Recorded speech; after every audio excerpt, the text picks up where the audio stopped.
Hello प्यारे दोस्तों, मैं सुरेश कुमार आपका स्वागत करता हूं आपके चहते यूट्यूब चैनल स्टडी विद गुरुजी में। मैं आज लेकर आया हूं विज्ञान की बहुत ही महत्वपूर्ण शाखाएं जो आपके कम्पिटिटिव एग्जाम में या टीजीटी पीजीटी या आईएएस पीसीएस यूपीएससी कोई भी एग्जाम आप देना चाहते हैं उसमें ये बहुत इंपॉर्टेंट टॉपिक है। तो आइए सभी को हम बेहतर तरीके से समझ लेते हैं और साथ में आपको ये भी बता देते हैं कि जो इंपॉर्टेंट है उनके हम जनकों के यानी फादर को भी पढ़ लेंगे क्या है। तो सबसे पहले हम देखेंगे जीवों का अध्ययन। जीवों का अध्ययन यानी लिविंग थिंग्स। लिविंग थिंग्स का अध्ययन हम किसमें करेंगे? बायोलॉजी में। इस शाखा का नाम है बायोलॉजी यानी जीव विज्ञान। और अरस्तु, इसके जनक कौन है? अरस्तु। इसी प्रकार दूसरी है जंतुओं का अध्ययन। जंतु यानी एनिमल्स का अध्ययन हम किसमें करेंगे? उस शाखा का नाम है जूलॉजी और जनक इसके भी कौन है? अरस्तु हो जाएंगे। तीसरा है वनस्पतियों का अध्ययन यानी प्लांट्स। प्लांट्स का अध्ययन हम करेंगे बॉटनी, शाखा का नाम है बॉटनी और थियोफ्रेस्ट्स। यानी अब यहां से एक बात और समझ लेनी है कि जितनी भी हिंदी में अगर हम किसी भी शाखा का नाम जानना चाहते हैं तो उस जिसका अध्ययन करना चाहते हैं उसी के आगे हमें क्या लगाना होगा? विज्ञान लगाना होगा। उसी के आगे हम क्या लगा दें? किसी भी विज्ञान की शाखा का किसी का अध्ययन आप जानना चाहते हैं, ब्रांचेस जानना चाहते हैं, तो उसके अध्ययन के आगे विज्ञान लगाना होगा। जैसे जीवों का अध्ययन जीव विज्ञान, वनस्पति का अध्ययन वनस्पति विज्ञान, चिकित्सा का अध्ययन चिकित्सा विज्ञान, जीवाणु का अध्ययन जीवाणु विज्ञान, शैवाल का अध्ययन शैवाल विज्ञान, कवक का अध्ययन कवक विज्ञान।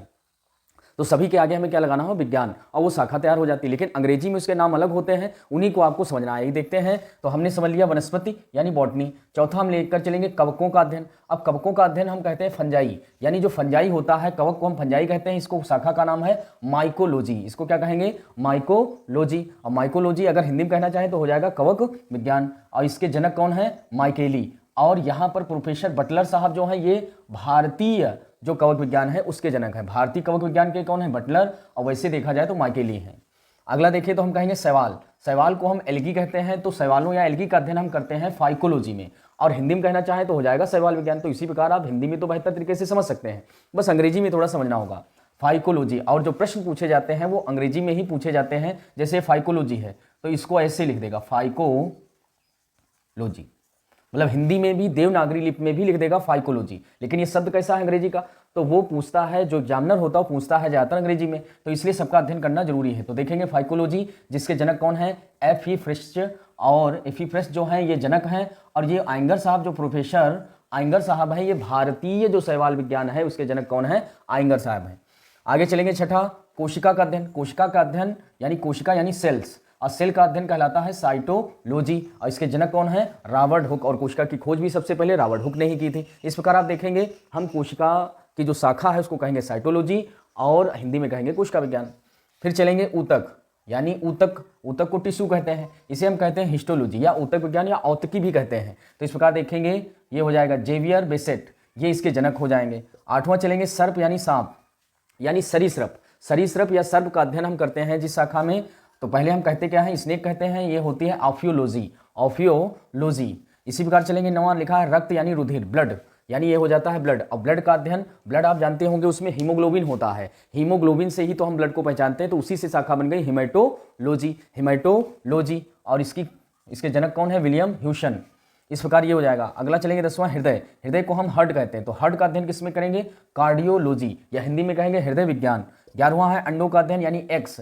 एक्स को कहते हैं ऊलॉजी। क्या कहते हैं? ऊलॉजी या अंड विज्ञान कहते हैं। अगला लिखा है वृक्क यानी गुर्दा। गुर्दा को कहते हैं किडनी। किडनी को कहते हैं नेफ्रोलॉजी। अब नेफ्रोलॉजी यानी जो आपका किडनी होता है यानी गुर्दा जो होता है उसमें क्या होती है? नेफ्रॉन होते हैं। और उसी नेफ्रॉन से बन गई कौन सी? नेफ्रोलॉजी। यानी वृक्क नलिका जो होती है उसी को नेफ्रॉन कहते हैं, उसी से बन गई नेफ्रोलॉजी। इसी प्रकार चलेंगे 13वां लिखा तंत्रिका तंत्र। तंत्रिका तंत्र को कहते हैं नर्वस सिस्टम।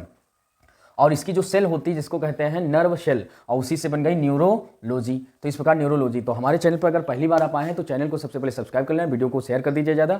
तो आइए चलते हैं आगे, हम लेकर चलते हैं। अगला है यकृत। यकृत को कहते हैं लीवर। और लीवर में क्या होता है? हेपाटाइटिस जो रोग हो जाता है वो लीवर से होता है, लीवर की कमी से होता है, तो वहीं से बना है हेप्टोलॉजी। क्या बन जाएगा? हेप्टोलॉजी।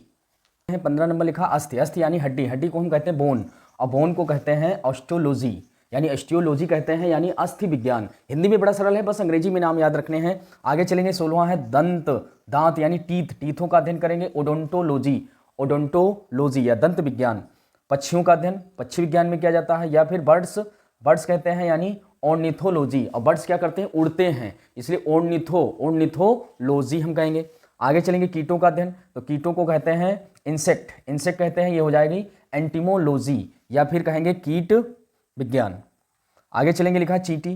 चींटी को एंट्स कहते हैं, एंट्स यानी चींटी विज्ञान हो जाएगी, लेकिन वैसे कहेंगे अंग्रेजी में मिर्मीलॉजी। क्या कहेंगे? मिर्मीलॉजी। इसी प्रकार देखेंगे कैंसर, कैंसर विज्ञान कहेंगे हिंदी में, वैसे हो जाएगा ओंकोलॉजी। क्या कहेंगे? ओंकोलॉजी।